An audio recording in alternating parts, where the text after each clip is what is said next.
Well, hey, everybody, we're glad to be back with you again. And we have a really fun conversation planned today with a friend of ours and somebody that we have watched grow and have great success. And we wanted to bring him to you. And we're going to talk today about how to build the life you want through your business. And we have Doug Fitzgerald as our guest today. How you doing, Doug? I am doing great. We I'm said trying Doug. to I'm trying to figure out how to share this. Oh, well, I'll we get said there. Doug's going to make us. He's going to make us look bad, especially because he's a radio DJ. He's got all this great experience, and David and I are just. We wanted to invite him on because we like Doug, but then we all of a sudden were like, we may just get outclassed here really bad on our own show.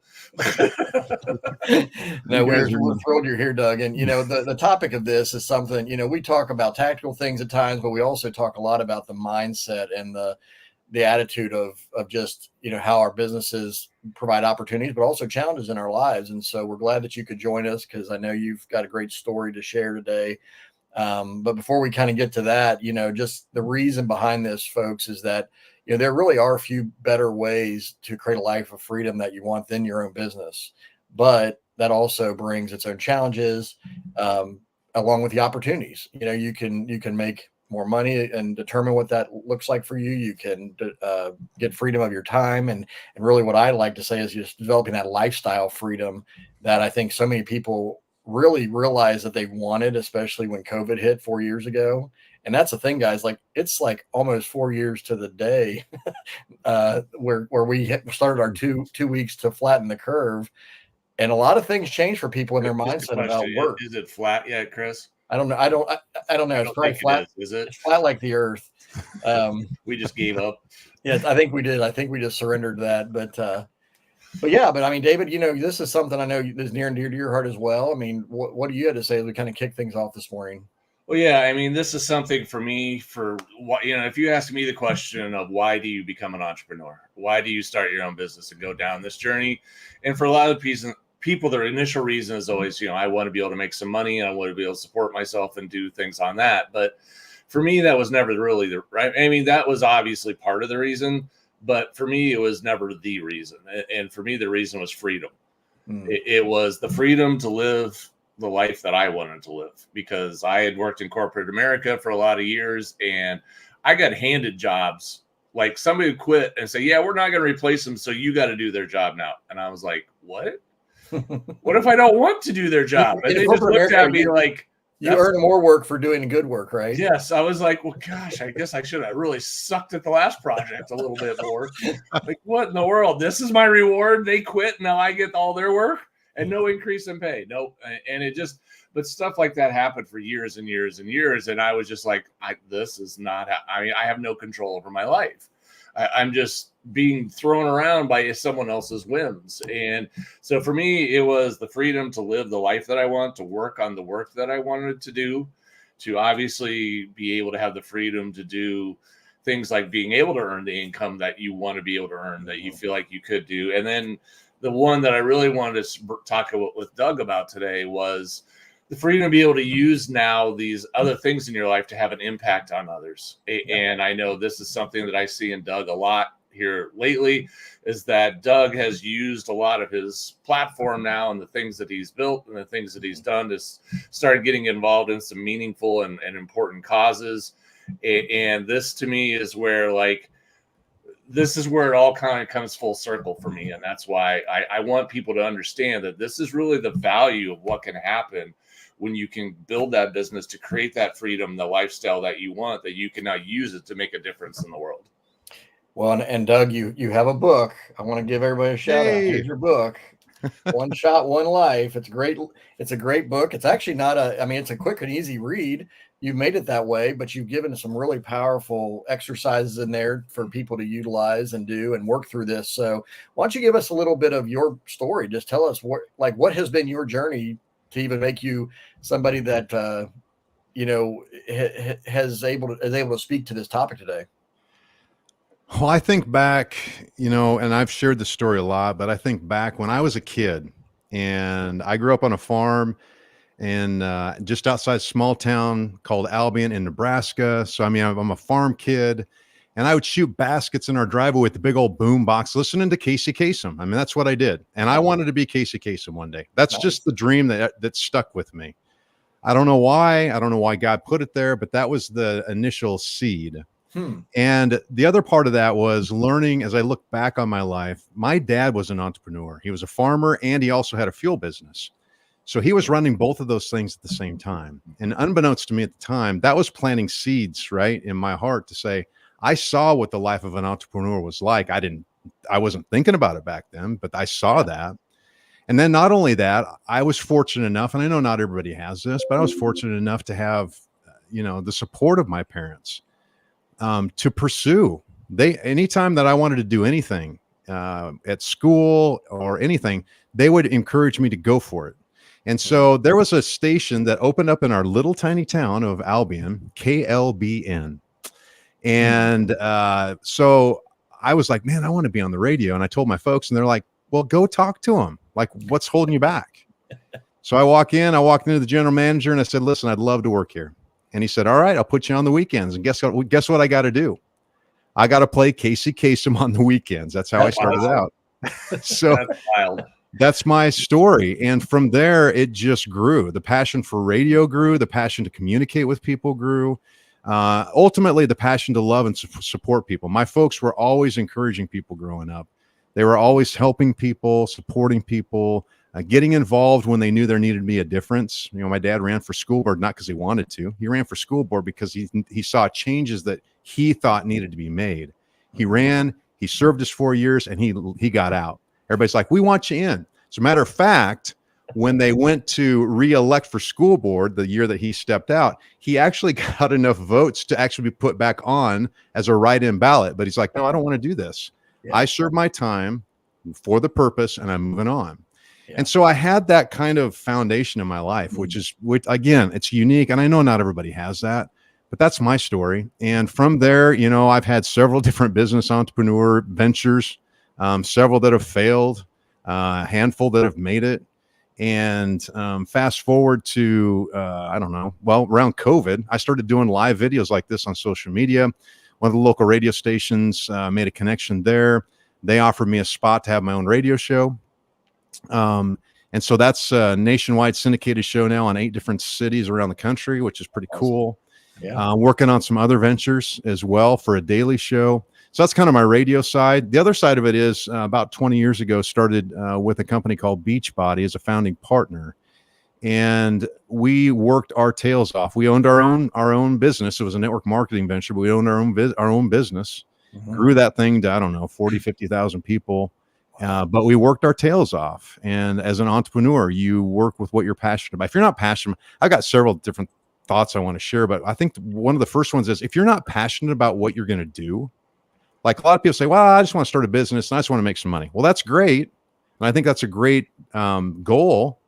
But if you're not passionate about the product or service you're providing, guess what? The moment that you get knocked down, you're going to quit. And I see that over and over and over with people. In my book, that's what it is. It's about identifying a goal that you're a priority that you want to achieve. And then what's the plan to put in place to get there? And part of that plan is you got to be passionate about what you do. And I'll give you a little insight too. December of this last, a year ago, a syndication company contacted me and signed us up for syndication. And right away, we got one station, right? So we had station here in Lincoln as our flagship. We had another station out in New York, but that was it through December of last year, almost a full year. And one station picked up the show. Wow. I was so discouraged. So I contacted the syndication company, contacted Chris at Syndication Networks. And I said, Chris, I think I'm done. Like, I think I'm done. And he goes, I understand. We can walk you through what we do if you want to keep pursuing what you want to do, but we'll walk you through what we do and teach you. He said, but you do have a station in San Diego that just signed up. And I go, well, that's cool. And that was kind of like that little carrot. It's like, oh, maybe I keep going. Do you know that little that graphic that you see often where it's the two guys, one on top of the other, and they're in a mine picking, right? For diamonds with that, whatever that pickaxe thing is. Yep. And the one guy turns around and leaves right, like he's like 1 or 2 swipes away from hitting a bag of diamonds, right? Yep. And the other one's pursuing, he's still there. This is what I literally felt like. Because I said, you know what? I'm going to keep going we'll go for 3 more months. and we'll see how it goes. Every week since then, we've had station sign up since the beginning of the year. That is awesome. It's New York, Philadelphia, Nashville, Tampa, Abilene, Texas, Colorado Springs, San Diego, Lincoln, Nebraska, Watertown, New York. I mean, and so I almost gave up. And I think the principle here is persistence is the key. Mm-hmm. If you're passionate about something, persistence is the key. And I think way too many people, if you're passionate about it, give up way too early. I was almost ready to give up.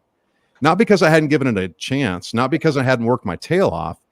I just didn't think it was going to go.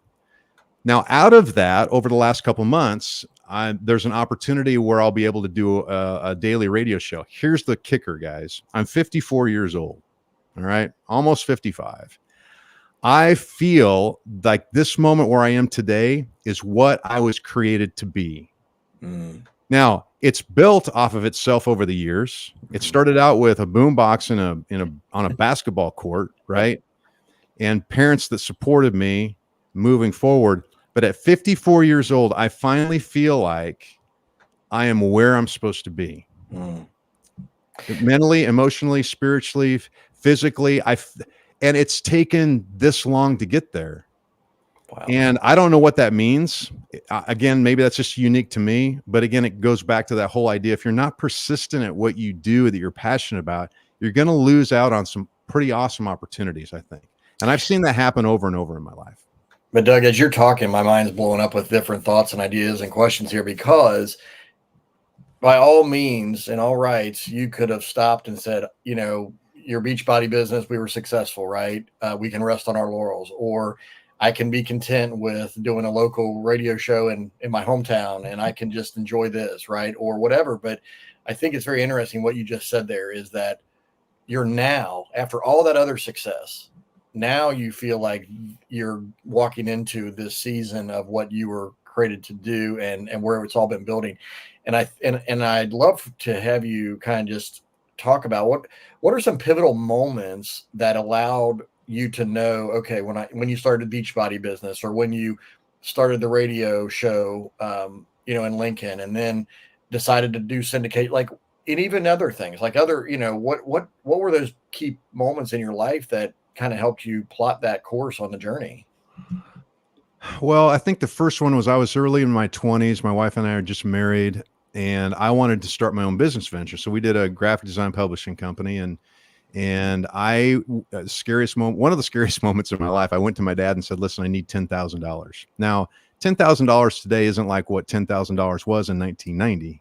Sure. And he's like, it wasn't even a question. He asked me a few questions about what we were going to do, how we were going to do it, what we were going to set up, kind of some practical business questions. Mm-hmm. He never once said, I don't think you should do it, or I don't believe in you. He said, here's 10,000. I don't expect anything in return. That was it. Wow. And that business honestly failed. It failed.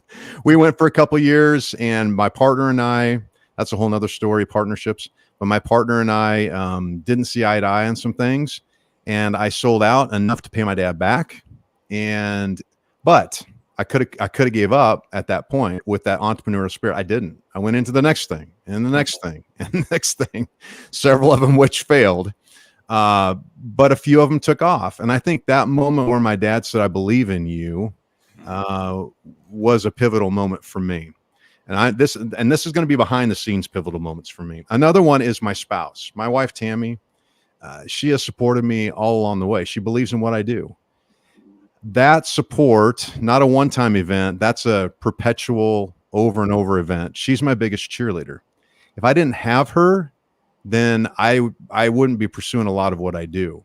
And again, I know my story is unique, but here's the thing. You can find people around you that will support you. You can. If your spouse doesn't, that's a whole nother story. You might, that's maybe the counseling live that you do one day. But if it's part of who you are and what you want to achieve, you've got to surround yourself with people that will encourage you, push you, tell you the truth, speak truth into your life. And I've had a success partner for, I don't know, almost 20 some years, Tracy Morrow, who's just been there for me. Mm-hmm. Highs, lows, cry, laugh, kids, family, business, pursue personal growth, development, all this stuff. And, you have to pursue those kind of relationships. They don't just happen. And you have to be intentional about it. So the relationship with Tammy, the relationship with Tracy, the relationship with, and the support of my folks were big things. And it was just going for I call it, I got to be careful with this one. I use it in my book. I use it all the time when I speak. You got to go for the ask. And the other thing is, don't shit on yourself. Yep. And what I mean by that is, first of all, have the courage to ask for what you want to go for. No, the worst you're going to get is a no. The second of all is, don't sit back and say, you know what, that opportunity passed me by. I really should have pursued it. I really should have taken advantage of it. Now I have to be careful with that, because I used that in my show a couple of weeks ago, and the syndication company got a note from one of the general managers, said, hey, Doug's cussing on the radio. We don't allow that. And I'm like, really? And I went back, and normally I explain my phrase afterwards. I didn't. My producer and I, we've used it so many times. We laugh, yada, yada, yada. Anyway, so I got to be careful. And enunciation is important, right? So when you go fast, you know what it sounds like. Yeah, I know.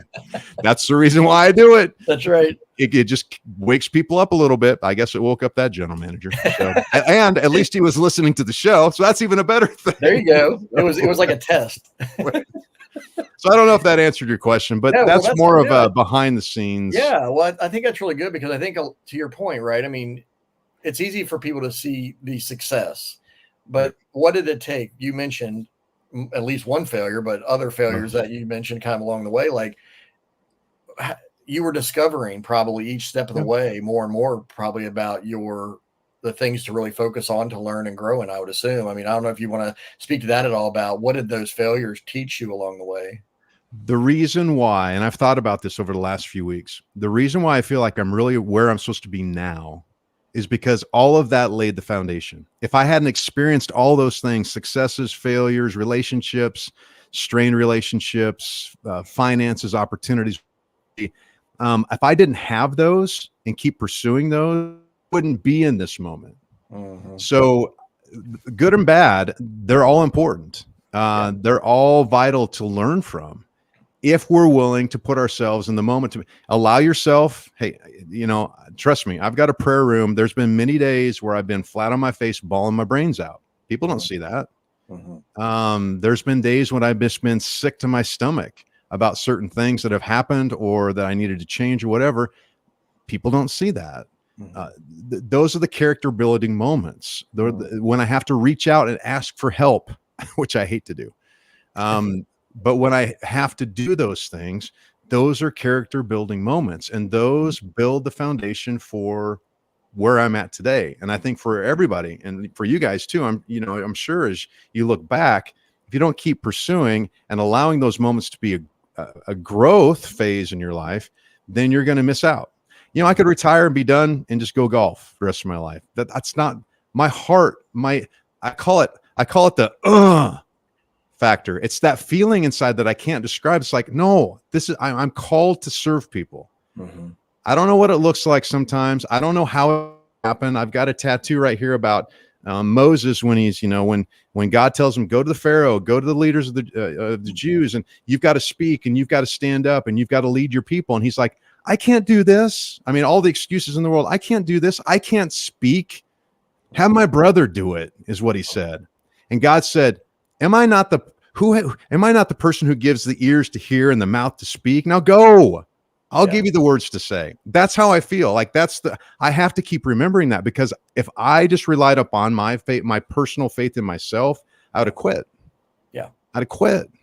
It's too vital. And when I work with people who have this desire to make a difference, a lot of times they allow themselves to get in the way. You gotta allow God to move. Like you gotta step back and say, you know what, God, I don't know what I'm going to do. A lot of times on the radio show, before I pray every time I go into a show, God, give me the words to say, give me the words I prepared for, give me the words I've forgotten, and give me new words.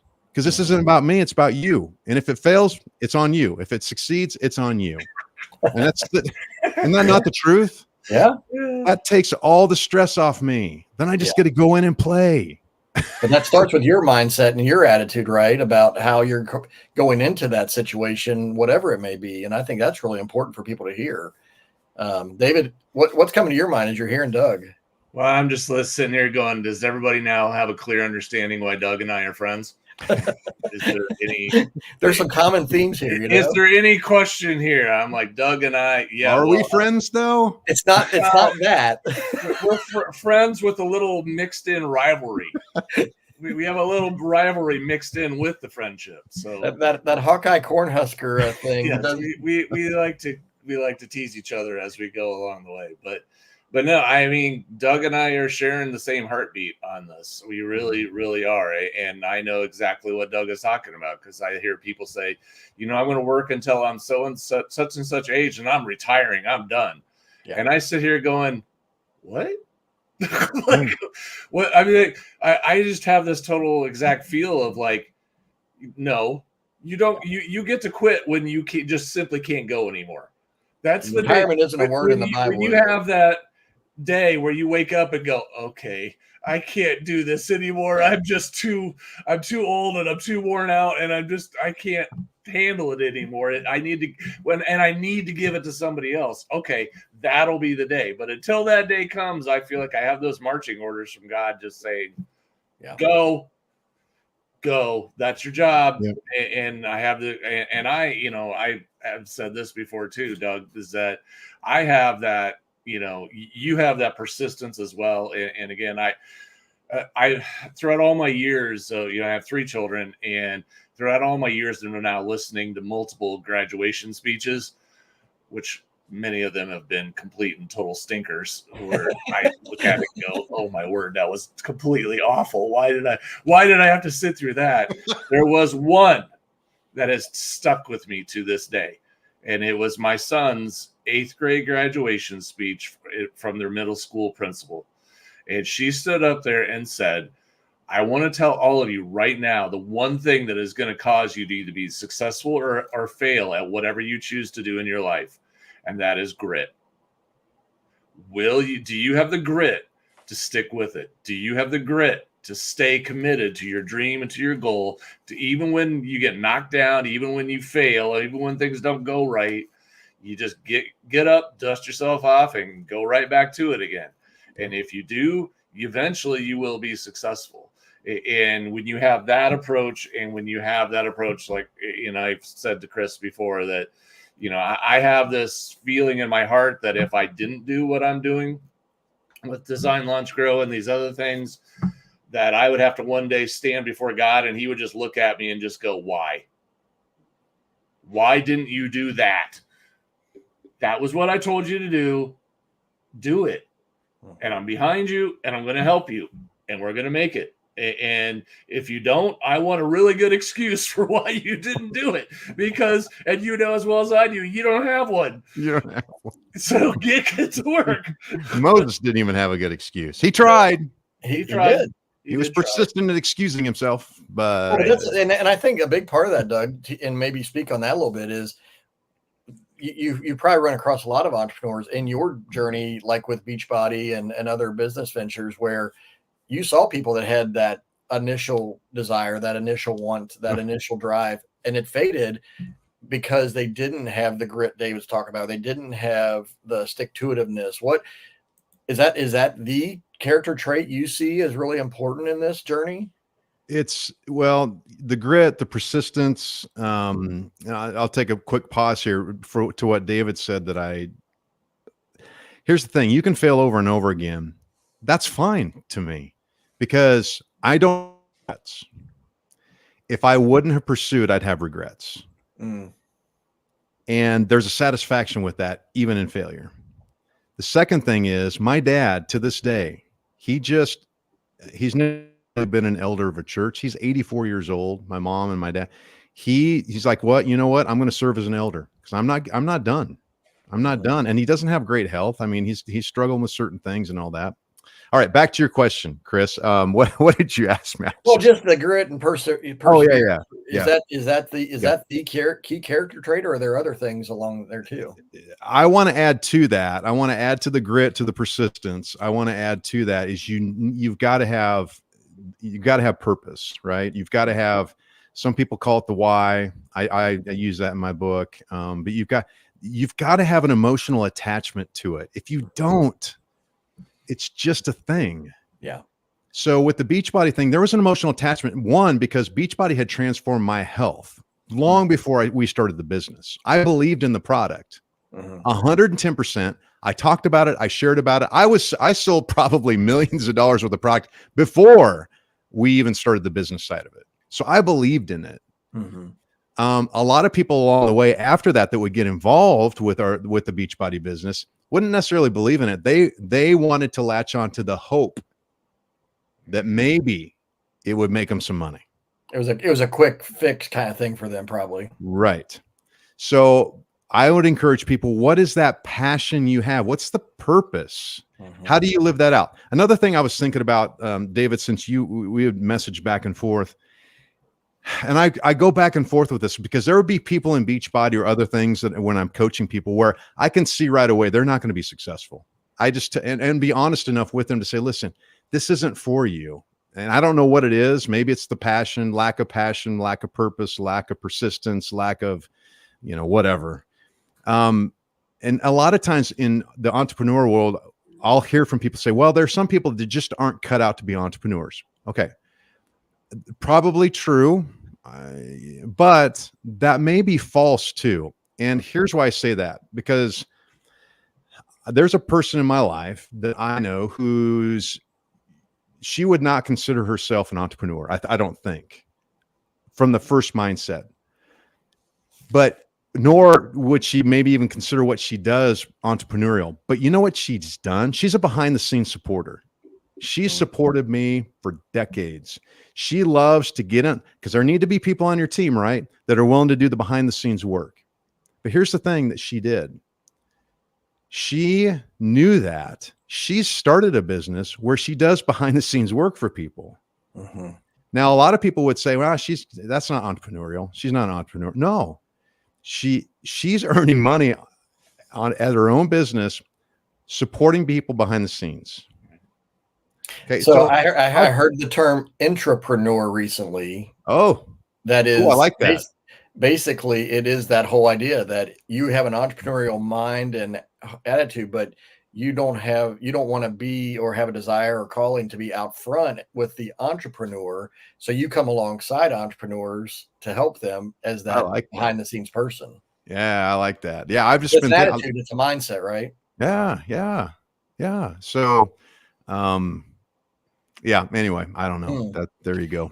No, that's really good. No, and it's interesting where you say, like, you can just sense where people aren't going to be successful. I mean, and I think, David and I have had that conversation. It's like, well, on one hand, you believe, and we believe that anybody can build a business, be successful, do their thing.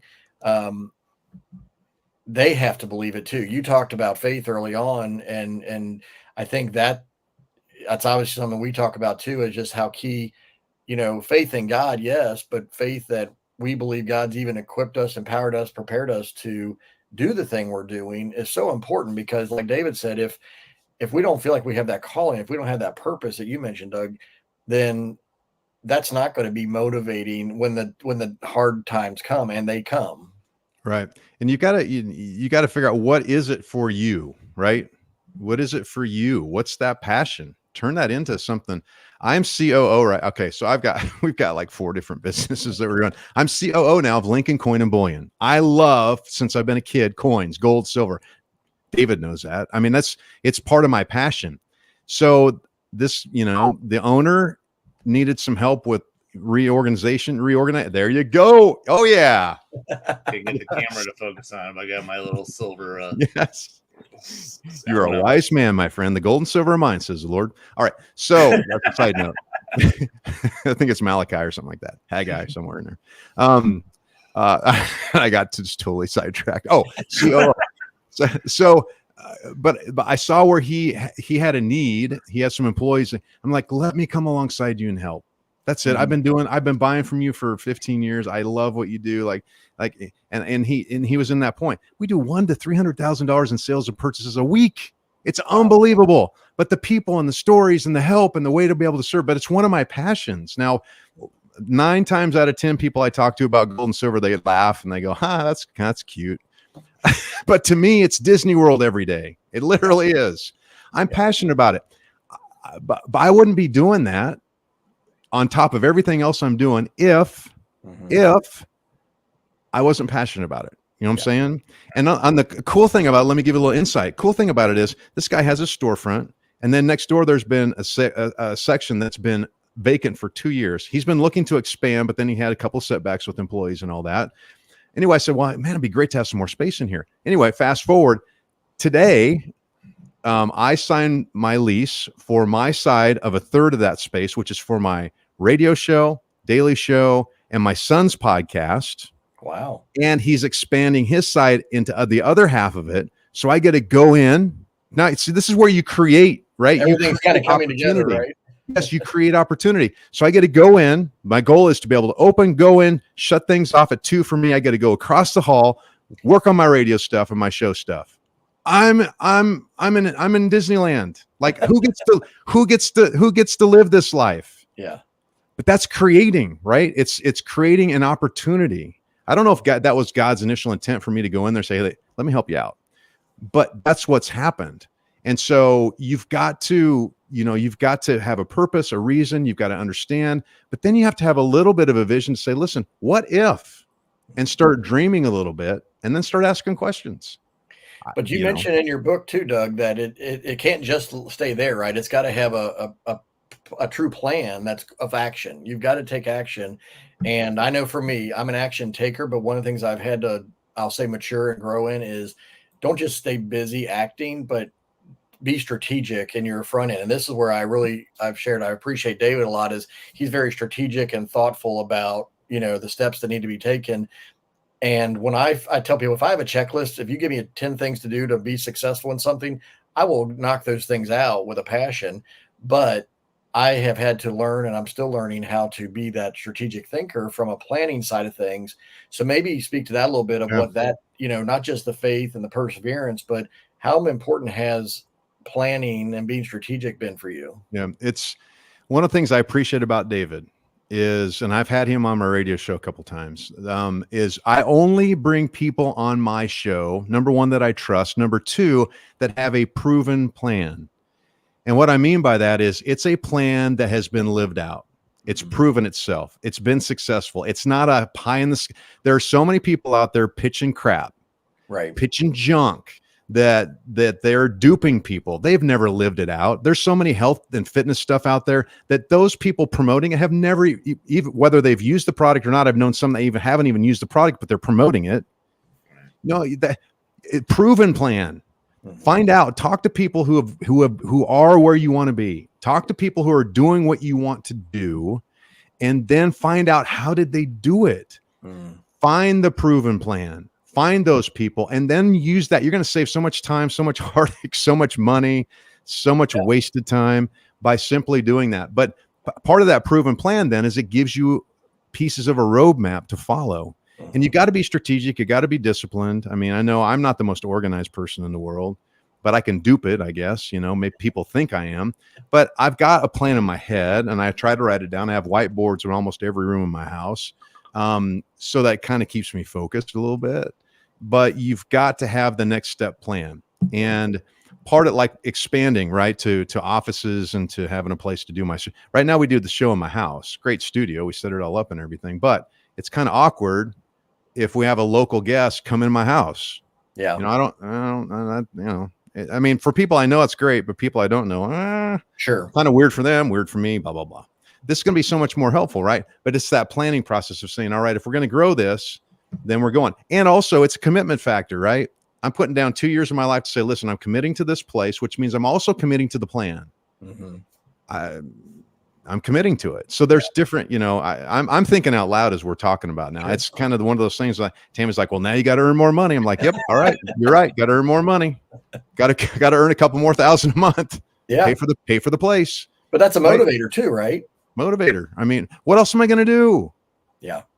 Go fishing. I mean, I don't. And there's only so much fishing, so much golfing, so much whatever Right. we can do. Right. I don't know. David never enough gold and silver that you can collect, though. Yeah, never I was enough. gonna say, for you, it's gold and silver. For David, it's baseball cards and memorabilia. You know. That's right. Yeah, you see, Doug's worrying me over here. He's giving me the story about how he showed up at this gold and silver shop so long that he finally just became a part owner of it. I'm like, because I asked. Well, I know, but that started.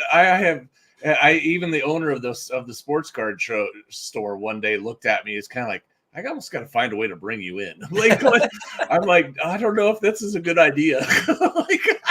Hey, Doug has told you it may not be a bad idea. I know. But I'm also like in the point of like, I don't want to get distracted and lose focus, but I'm also.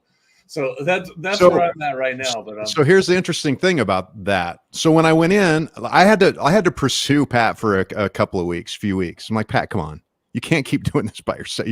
You got a family, right? He's an entrepreneur, right? He's younger than me. He's working there constant. Like, yeah, I want to get you home a little bit more, right? That's my passion here. I want to get you home a little bit more. But I had to like kind of talk him into it. It took a few, but here's what I've learned from it. I am interacting with people where I never would have interacted with people in my life. And what I mean by that is literally before this, I had my little world of people, my circle, and that was it. There wasn't a lot of new people coming into it other than, people I spoke to, or if I went, spoke on stage somewhere or whatever. I'm speaking to people every day, and it's my audience no matter what. I go in there and Tammy's already, I come home, she's like, what's the story today? There's always a God story because I'm looking for it, right? Yeah. Like, I'm like, what's God got planned today? I know it's gold and silver. I know it's boring for most people, but you know what? To me, it's exciting. And I get to meet new people every day, relationships I never would have had before. I don't know. I'm just thinking out loud here, but that's my story. I saw it. I was passionate about it. I asked. I went for the ask, and then I was persistent until Pat said, all right. And the very first deal we did was a $1.7 million deal. That's exciting. I got to be part of something like that. Right? Yeah. So maybe it's baseball cards, David. Maybe it's. Yeah, I don't know. You're like I said, I just have a problem where I used to joke. I said, if I went there, I'd never take home a paycheck because I would just trade it for the next card. Like, okay. I am here to tell you that's true. I am here to tell you that is true. Okay, you made this much money this month. Okay, can I take you have a lot of fun doing it, right? Merchandise? That's why I'm afraid. That's why I'm like, it's like a drug addict going to his. Can I work with your crack dealer? Like, I don't know, man. This may not be the best idea. Yeah. I know exactly what you. Yep. So, Doug, just kind of tying this up today, it's been great to hear all these stories and everything. But where can people connect with you and learn more about your One Shot One Life message or kind of your radio station? Where do you point people to these days? Because you've been involved in so many different things. Yeah, just oneshotOneLife.com. We revamped that last year once we went syndicated, and so the podcast is on there. We're learning. We're still trying to learn with everything, but you can go there. Oh, can I share one story about One Shot One Life? Please do. All right. So years ago when I was looking at writing the book, right, it was like everything I had taught. I had a business. Here's another key principle. Invest in yourself. It's the best investment, best return you're ever going to get. So I hired a business coach, spent a lot of money for her to work with me every week. But she said, you need to do an opt-in for the website, a one-page opt-in of the principles that you use to help people pursue their passions, whatever. I started writing. I'm like, no, Joy, this isn't a one page, it's a book. And she goes, well, write the damn book. That's just it. Sorry, I cussed, but she'll write the damn book. And I'm like, well, I've never written a book before. And she's like, write the book. So I set aside time every day, was writing the book. Well, during that time, a buddy of mine, Brian Olson, he used to be a band member of the Christian group, the Newsboys, years ago when they were popular touring around the world, right? He's got a band called Voda. And so he asked if he could use our lake house to record part of the album they were producing because his producer was coming in from Nashville. I said, yep, go ahead. So during that time, he would send me demos while I was writing the book. One night, it was about 11 o'clock at night. He sent me a demo. I was writing with my whiteboard and pacing around the room and praying and all that stuff. One Shot, One Life was a song that he wrote and it came on. I'm like, oh, this is exactly what I'm writing about. Like literally, this is it. So I said, Brian, can I use the song? He said, absolutely. So that's the theme song for our show, for the book. It's the name of the book. You can go to the website, oneshot1life.com, and download a free copy. But here's the more exciting part. You want to talk about entrepreneurial and persistence and passion? Brian's been doing music. What is he? He's in his late 40s now, I think. He'll probably kill me. Late 40s or something like that. Anyway, kids, right? Kids growing up. He kind of put his musical dreams on hold for a while. Then he, was leading worship at a local church, yada, yada, yada. Kids graduate a few years ago. He starts pursuing the more of the band and touring option again, right? His partner, his band partner, John, submitted a demo of him to The Voice, the show The Voice. All right. And he got picked up to be on the show. The recordings of that have already been done. Live shows start. Well, the Voice just started last week. Live shows will start in a few weeks. Brian's on the show. So all I'm going to say at this point is watch. Probably one of the most intriguing storylines that they've had for a long time, the producers have said, from what I understand. Wow. So he's already been on the promos, just in little cameos. Nice. So here's a guy who's still pursuing his dreams as a pop artist in his late 40s, right? And going after it and succeeding at it. And I guarantee you, if he'd have quit, he wouldn't have this opportunity. Sure. It's exciting for him. So anyway, watch The Voice, NBC, Monday nights. Man, that sounds like a great commercial. Good job. I'm going to say it is professional radio voice. That's right. I always want to be Ryan Seacrest. Like, I want to travel around the world, be Ryan Seacrest. This is American Idol. There we go. Well, Doug, thank you so much for being with us today. This has been great.